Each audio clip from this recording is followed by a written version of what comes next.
या फिर something more या उससे ज्यादा भी पार्लियामेंट का कुछ काम होता है।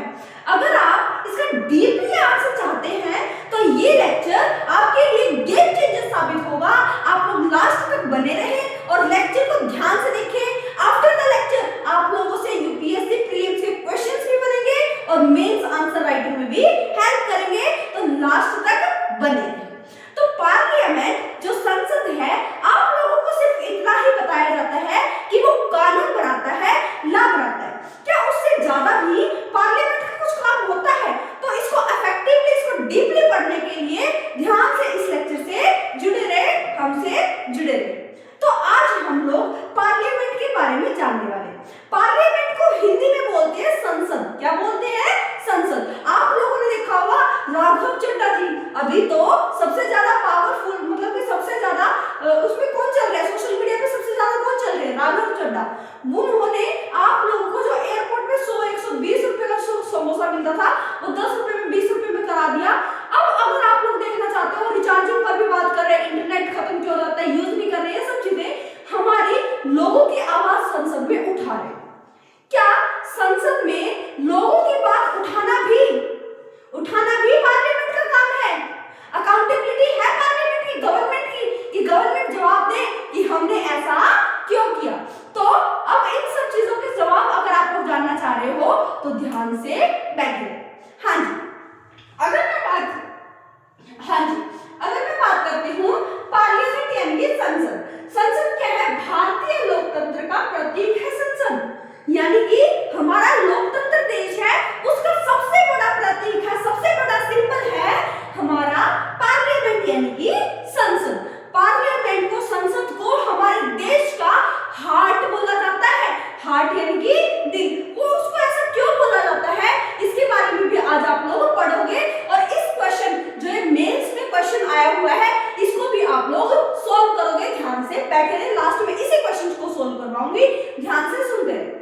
हाँ जी, तो अगर मैं बात करती हूँ संविधान में संसद के लिए बातें, यानी कि अगर हम बात कर रहे हैं संविधान, हमने 8th क्लास का फर्स्ट चैप्टर कौन सा पढ़ा भी? संविधान के बारे में, जिसमें हमारी सब चीजें डिटेल्स में लिखी गई है, ये काम इसका है, वो काम उसका है। तो अगर हम लोग आज पार्लियामेंट के लिए पढ़ रहे हैं, पार्लियामेंट को पढ़ रहे हैं, तो आज मैं आप लोगों को हमारे संविधान में, हमारे कॉन्स्टिट्यूशन में पार्लियामेंट के बारे में क्या क्या चीजें लिखी गई है और कहां पर लिखी गई है, इसको भी ध्यान से सुनना। पार्ट 5 हमारे संविधान में भाग 5 अनुच्छेद 79 से लेकर 122 तक पार्लियामेंट की बात की गई है, संसद की बात की गई है। क्या फर्स्ट क्वेश्चन क्लियर हुआ? अगर आपसे पूछ ले पार्लियामेंट का जिक्र, संसद का जिक्र कॉन्स्टिट्यूशन में, संविधान में कहां पर है, किस भाग में है, किस अनुच्छेद में है, तो आपको बताना है भाग है 5 और अनुच्छेद है 79 से लेकर 122। ये आप लोगों को याद रखना है। फर्स्ट क्वेश्चन यहीं से आप लोगों का क्लियर हो गया। अगर मैं बात करती हूँ मैं संसद के विशेष अधिकार, संरचना, अवधि, गठन और प्रक्रिया के बारे में लिखा गया है, यानी कि अनुच्छेद 79 से 122 तक उसके बारे में लिखा गया है कि पार्लियामेंट में क्या विशेष अधिकार है, कैसे उसका गठन होगा, कैसे पार्लियामेंट, कैसे संसद काम करेगी। तो इन सभी की जो चीजें, ये जो सारी चीजें लिखी गई है वो हमारे संविधान में लिखी गई है 79 से लेकर 122। और आज आपको ये लेक्चर फिनिश होने के बाद 79 से लेकर 122 आर्टिकल्स को इजीली आराम से पढ़ना है, ध्यान से पढ़ना है, ताकि आप लोग मेंस आंसर राइटिंग में उनको डाल पाओ, अच्छे से उनको अप्लाई कर पाओ। अगर मैं बात करती हूँ कि हमारे संसद में 2 सदन है, हमारे संसद में 2 सदन है, कौन कौन से? 2 हाउसेस है, लोकसभा, राज्यसभा। क्या है? लोकसभा, राज्यसभा। राज्यसभा को हम लोग बोलते हैं लेजिस्लेटिव काउंसिल ऑफ स्टेट। क्या बोलते हैं? Legislative council of state. और हम लोग लोकसभा को बोलते हैं house of the common people. Lok Sabha को क्या बोलते हैं? House of the common people. और राज्यसभा को बोलते हैं लेजिस्लेटिव काउंसिल ऑफ स्टेट। क्या बोलते हैं? Legislative council of state. ये आप लोगों को याद रखना है। पूरे भारत का जो निर्णय है वो संसद लेती है। आप लोग देखिए, अगर हमें किसी एक्सपोर्ट इंपोर्ट कुछ भी लेके आना है, सामान लेके आना है, कुछ भी हमें बाहर के देशों से बात करनी है, या फिर हमें अपने देश के लिए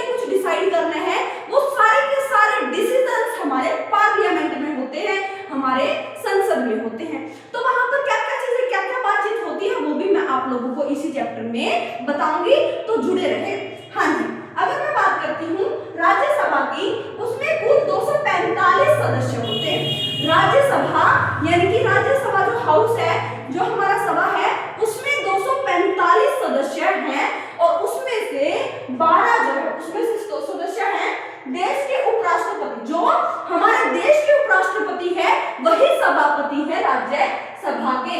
राज्यसभा के सभापति भी हैं।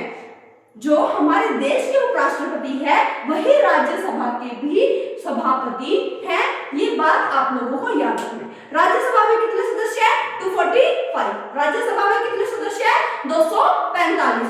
और राज्यसभा का जो उपराष्ट्रपति, राज्यसभा का जो सभापति है वही हमारे देश का उपराष्ट्रपति है।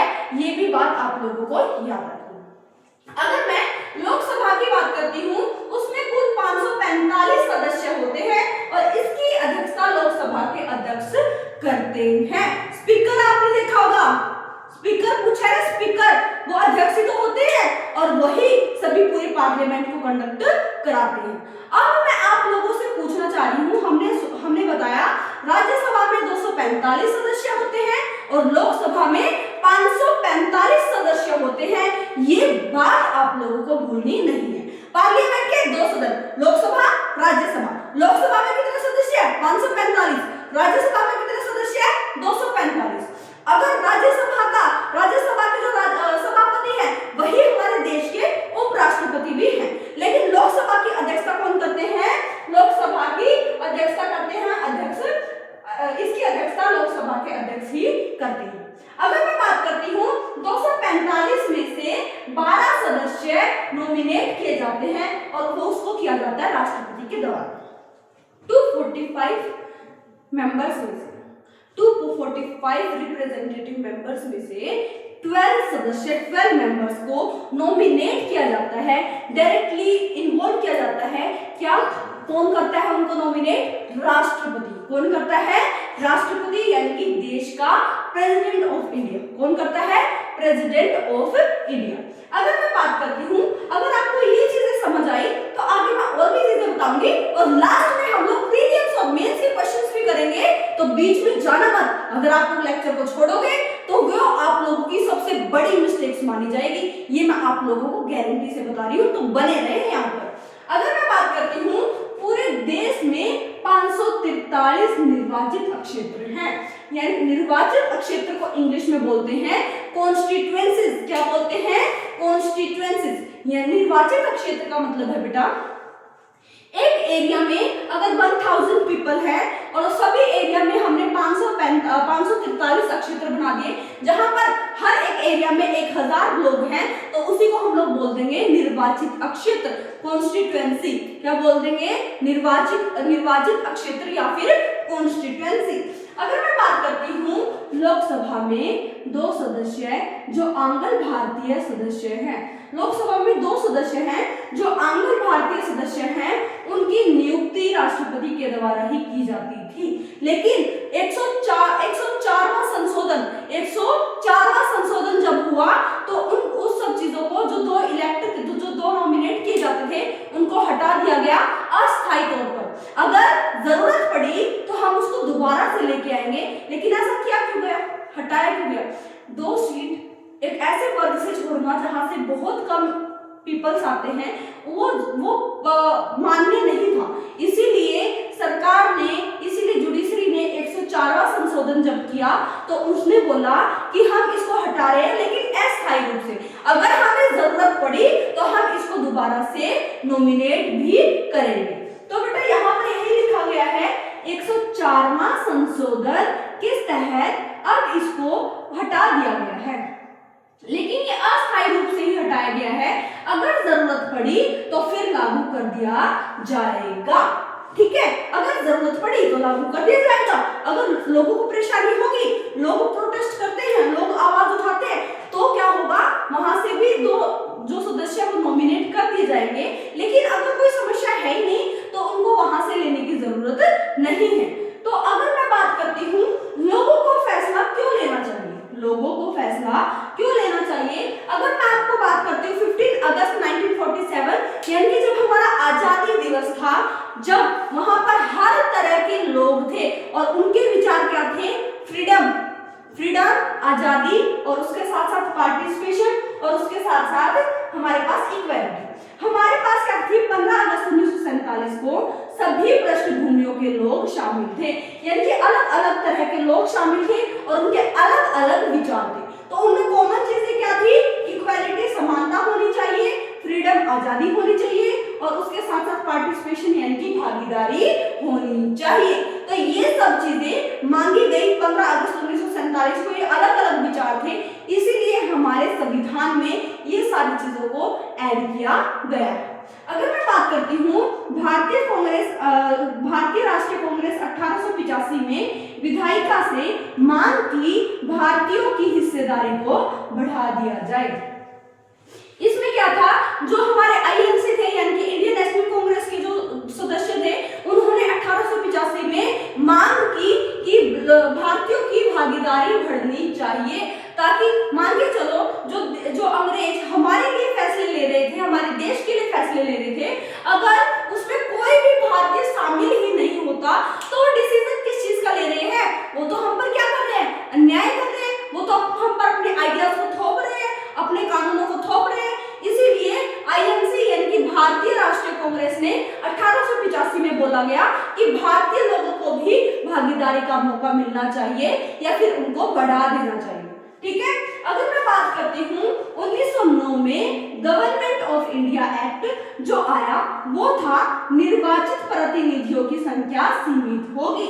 यानी कि 1909 में गवर्नमेंट इंडिया एक्ट आया और उसमें बोला गया कि निर्वाचित सदस्यों निर्वाचित प्रतिनिधियों की संख्या सीमित होगी। यानी कि जो इलेक्शंस होंगे उनमें बहुत कम जो है वो खड़े होंगे, प्रतिनिधियां खड़े होंगे। और उससे क्या होगा बेटा, अगर एक एरिया से 3 से 4 खड़े हो रहे हैं, उनमें से जीतकर कोई बाहर आ रहा है, वैसे ही दूसरे एरिया से 3 से 5 खड़े हो रहे हैं, 6 खड़े हो रहे हैं, उनसे एक जीत कर आ रहा है, तो जब इनसे जीत कर आएंगे तो वो सीमित प्रतिनिधियों में से माने जाएंगे। अगर मैं बात करती हूँ स्वतंत्र देश में सार्वभौमिक मताधिकार को अपनाया गया। यानी कि सार्वभौमिक मताधिकार मैं आपको स्टार्टिंग से ही बताती हुई आ रही हूँ, अभी भी बता देती हूँ। सार्वभौमिक मताधिकार को इंग्लिश में बोलते हैं यूनिवर्सल एडल्ट फ्रेंचाइज, और वो बोलता है 1 person 1 vote 1 value. 1 person 1 vote 1 value, यानी कि अगर एक व्यक्ति है तो उसका एक ही वोट होगा, एक ही मत होगा, और उस वोट का, उस मत का एक ही वैल्यू होगा। क्या होगा? एक ही वैल्यू होगा। हर एक इंसान जो है वो समान माना जाएगा राजनीतिक तौर पर। इसीलिए हमने सार्वभौमिक मताधिकार को अपनाया। क्या आप लोगों को इतनी बातें समझ आई? अगर आपको इतनी बातें समझ आई है तो आप लोग इसका स्क्रीनशॉट ले सकते हैं या फिर साथ साथ नोट्स बना सकते हैं।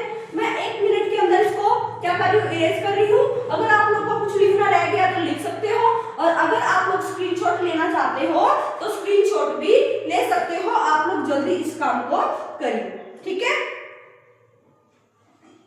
हाँ जी, अब आता है, मैं इसको इरेज कर रही हूँ जल्दी से। अब आगे हम लोग बढ़ते हैं कि और क्या क्या चीजें इस चैप्टर में आपको देखनी है। तो अब हम पढ़ेंगे संसद की विशेषताएं यानी कि पार्लियामेंट, फीचर्स ऑफ पार्लियामेंट। क्या पढ़ेंगे? फीचर्स ऑफ पार्लियामेंट के बारे में भी आप लोग यहाँ पे जानेंगे। संसद की विशेषताएं, संसद की विशेषताएं। तो यहाँ पर आप लोग देखोगे कि संसद की जो विशेषताएं है वो क्या है? एक तो कानून बना रहे हैं। क्या कर रहे हैं? कानून बना रहे हैं,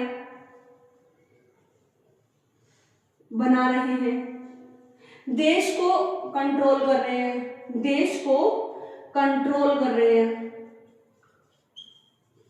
हैं। उसके अलावा आप मुझे बताइए एक फीचर आप बताओगे संसद का, जो संसद की विशेषताएं हैं आप लोग बताइए, जल्दी से बताइए, इसको छोड़ना नहीं, ठीक है? उसके साथ साथ, हाँ जी, उसके साथ साथ राष्ट्रीय सरकार का चुनाव करना, राष्ट्रीय सरकार का चुनाव करना भी किसका अधिकार है? किसकी विशेषता है? संसद की। किसकी विशेषता है? संसद की, पार्लियामेंट की। ये बात आप लोगों को याद रखनी है। ये 3 से 4 पॉइंट्स जो है वो संसद की विशेषता है। कानून बना रहे हैं, देश को कंट्रोल कर रहे हैं, देश की आवाज सुन रहे हैं, देश की बातें सुन रहे हैं, उसके साथ साथ राष्ट्रीय सरकार का चुनाव करना, ये संसद की विशेषता है। देश को कंट्रोल कर रहे हैं यानी कि लोगों की बातें सुन रहे हैं, लोगों को प्रॉब्लम का हल निकाल रहे हैं, लोगों की बातें सुन रहे हैं, जो मैंने आपसे थोड़ी देर पहले क्वेश्चन पूछा था कि पार्लियामेंट को हार्ट क्यों बोला गया है पूरे देश का, इसका आंसर अभी आप लोग को थोड़ी देर में मिलने वाला है, तो ध्यान से इस लेक्चर को देखते रहिए। अगर आपको इतनी बातें समझ आई हैं तो ये बात भी आप लोग को याद रखनी है, राष्ट्रीय सरकार के जो चुनाव हैं वो कौन करता है, कौन कंडक्ट करवा रहे हैं, संसद में ही इसकी विशेषताएं हैं, ये फीचर्स ऑफ पार्लियामेंट ही समझा जाएगा। अब आता है हमारे पास कि क्वेश्चनिंग आवर का मतलब क्या होता है। Questioning hour, questioning hour, questioning hour का मीनिंग होता है जब संसद में 11 से 11 पीएम से 12 पीएम, 11 एएम से 12 नून तक क्या होता है, क्वेश्चनिंग आवर होता है। क्वेश्चनिंग आवर का मतलब होता है वो संसद में वो सवाल उठाए जाएंगे जो सरकार ने लोगों के रूल्स बनाए। मान के चलो लोगों की कोई भी परेशानियां हैं, हमारी जनता की कोई परेशानियां हैं, तो एमपीज जो लोगों ने इलेक्ट करके, जनता ने इलेक्ट करके भेजे हुए हैं, वो सरकार से क्वेश्चन करेंगी, वो सरकार से प्रश्न पूछेंगी, आपने ऐसा क्यों किया, और अगर ऐसा किया तो इसका रीजन क्या था, इसका कारण क्या था, आप लोग इस संसद में इसको बताइए। तो क्वेश्चनिंग का उठाने का काम, क्वेश्चन करने का काम भी संसद में किया जाता है, ताकि हमारे देश में ट्रांसपेरेंसी बनी रहे, क्वेश्चनिंग की जाए, ताकि लोगों को पता चले ये जो डिसीजन लिया वो क्यों लिया और इसके पीछे का कारण क्या था। तो क्वेश्चनिंग का पर्पस यही होता है ताकि हमारे देश में क्या बनी रहे, ट्रांसपेरेंसी बनी रहे, ट्रांसपेरेंसी बनी रहे। और जो हमने रिप्रेजेंटेटिव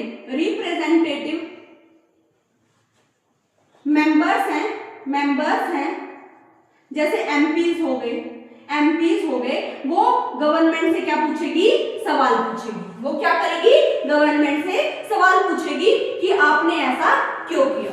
अगर देश की गरीबी हटानी है या फिर देश ने कोई पॉलिसी बनाई, हमारे पार्लियामेंट ने संसद ने कोई पॉलिसी बनाई, कोई लॉ बनाया, तो उनके ऊपर जो क्वेश्चनिंग होगी वो कौन करेगा, एमपीज करेंगे, और एमपीज का जवाब देंगे गवर्नमेंट, यानी कि एमपीज ने जो क्वेश्चंस पूछे गए हैं, जो प्रश्न पूछे हैं, उसका जवाब देगी गवर्नमेंट। कौन देगी, गवर्नमेंट। ये था आप लोगों को क्वेश्चनिंग आवर। और जब 0-0 हो जाता है, जब 0-0 ये आ जाता है, 0-0 आ जाता है, इसमें हम लोग पॉलिसी लॉज बनाते हैं, या फिर संसद जो है वो बिल्कुल न्यूट्रल हो जाएगी, हमें पता चल जाएगा भाई संसद ने ऐसा क्यों किया, गवर्नमेंट ने ऐसा क्यों किया। ये सवाल क्वेश्चनिंग करने के बाद उसके बाद लॉ पॉलिसी मेकिंग का काम कौन करेंगे, ये 0 पे आता है, जो आप लोगों को याद रखना है। यहाँ पर हमारा जो चैप्टर है वो हो जाता है फिनिश। लेकिन अभी जाना नहीं है, अभी तो मेन खेल शुरू हुआ है, अभी तो आप लोग जंग लड़ने आए हो, तो अभी जो क्वेश्चन की बरसात मैं आप लोगों के ऊपर करने वाली हूँ उसका जवाब दिए बिना नहीं आप लोग जा सकते हो, तो ध्यान से बने रहे और सुनते रहे। तो मैं इसको इरेज कर रही हूँ ताकि मैं और क्वेश्चन आपके लिख सकूं, ठीक है। मैं आपसे क्वेश्चन पूछूंगी जो मैंने डायरी में लिखे हुए हैं, अब आपको उनका जवाब देना है, ध्यान से देना, ठीक है। कुछ वर्ड्स मैं आपको बोर्ड पे लिख के दिखा दूंगी ताकि आपको समझ आए। हाँ जी, क्वेश्चंस है जो मैं आपसे पूछने वाली हूँ, ध्यान से सुनना। ये क्वेश्चंस देखो, ये मेंस क्वेश्चन जो है वो मैं आपके लिए लिख के लेके आई हूँ ताकि आपसे क्वेश्चन पूछ सकूं और आपको पता चल सके कि आपको कितना समझ आया है और कितना नहीं। हाँ जी, तो सवाल है what is the main function of parliament. सबसे पहले आप लोग जवाब दो, what is the main function of parliament. Main function, सबसे ज्यादा इंपॉर्टेंट कार्य पार्लियामेंट का क्या है, क्या काम करती है पार्लियामेंट, सबसे इंपॉर्टेंट काम क्या है, ये आपको मुझे बताना है। अगर मैं आपसे क्वेश्चन पूछूं, आंसर ऑप्शन में दे रही हूं, आपको आंसर देना है कमेंट सेक्शन में। To control the judiciary, judiciary को कंट्रोल करना ही पार्लियामेंट का सबसे मेन काम है। सेकंड है लॉ बनाना, कानून बनाना। थर्ड है इलेक्शन कंडक्ट कराना पार्लियामेंट का काम है। फोर्थ है टू राइट द कॉन्स्टिट्यूशन, संविधान को लिखना पार्लियामेंट का काम है। आप लोग देखिए, फर्स्ट ऑप्शन था जुडिशरी को कंट्रोल करना, सेकंड ऑप्शन था लॉ बनाना, थर्ड ऑप्शन था इलेक्शन कंडक्ट करना, और फोर्थ ऑप्शन था कॉन्स्टिट्यूशन को लिखना। तो मैंने आपको स्टार्टिंग में ही बता दिया था, कानून बनाना, मेक्स लॉ, कानून बनाना सबसे इंपॉर्टेंट काम है किसका, किसका है? पार्लियामेंट का। मेक्स लॉ यानी कि कानून बनाना जो है वो पार्लियामेंट का काम है। उसके साथ साथ मैं अगला क्वेश्चन पूछती हूँ, पार्लियामेंट का पार्ट कौन कौन है? पार्लियामेंट के पार्ट कौन कौन है मैं लिख देती हूँ। Which of the following